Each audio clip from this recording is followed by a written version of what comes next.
Well, a bunch of people came to me and told me that I need to take a look at Dr. Zack's new video.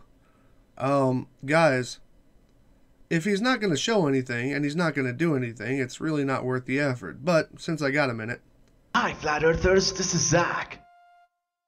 Well, this is something that I discussed with my friend Sander and I wanted to share it with you. So if you like to pay attention to the smallest things like I do, then this video is for you. Ah yes, Dr. Zack. Famous for missing, screwing up, or even omitting the small important details. You know, just little things like azimuth, the length of a nail, time of day, time of year, angle of a laser, the right power lines. But yet somehow he does possess the skills to get accurate readings all the way down to 1/100th of a centimeter with a desktop ruler. Yes, Dr. Zack is very detail-oriented. They say that gravity pulls everything to the center of the Earth, but then they shoot themselves in the foot when they say that the Earth is not a perfect sphere. So it's not actually a sphere, it's oblate. And officially it's an oblate sphere. Looking around here, no holes in my feet. And today I'm gonna show you what this means. Spoiler alert, no he's not. But first, let's talk about gravity. But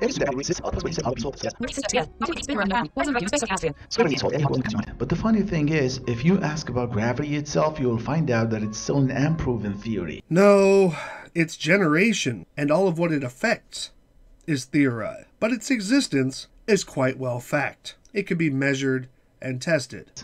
Check out this website, National Center for Science Education. Gravity is only a theory.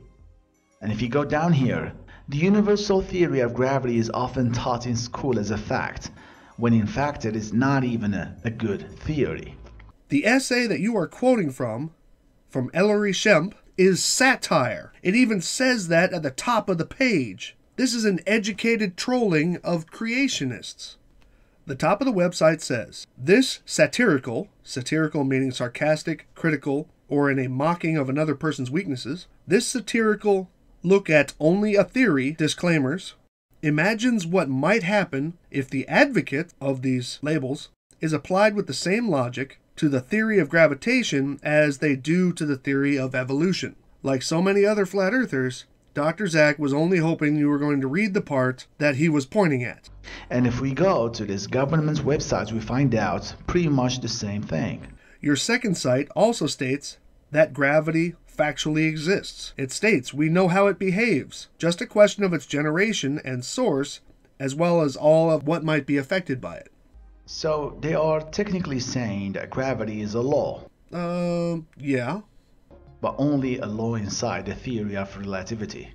Wait a minute. You say that these sites are only saying that gravity is a law inside of relativity? It didn't say that at all. As a matter of fact, Einstein's theory of relativity was not mentioned in either site.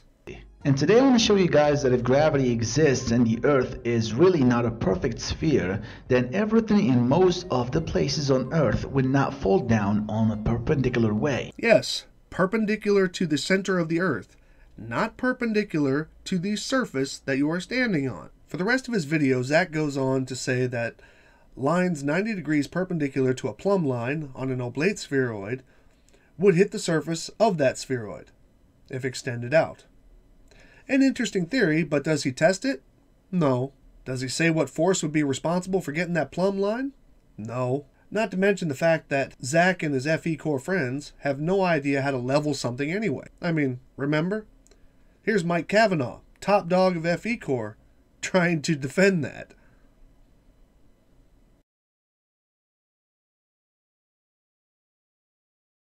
But if you would like to give something a try, along these same lines, try this. Point a line to Polaris from anywhere in the northern hemisphere. It will not be perpendicular to the plumb line, except for at the North Pole. And when you draw it out, it creates a spherical Earth.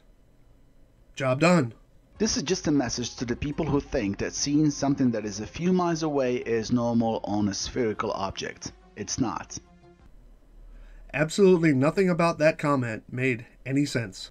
So ultimately, Zack is demanding others to do the work for him, while claiming that gravity does not exist, which would give you the plumb line in the first place, and while claiming the oblate spheroid geometrically debunked, which obviously he didn't debunk it. So Zack is promising a detailed debunk of the oblate spheroid and did no such thing. Yep, that's Zack. Good thing you changed your channel name so people wouldn't associate this with your previous works, which were equally worthless. Well, except this one. Y'all have a nice day. Oh my god.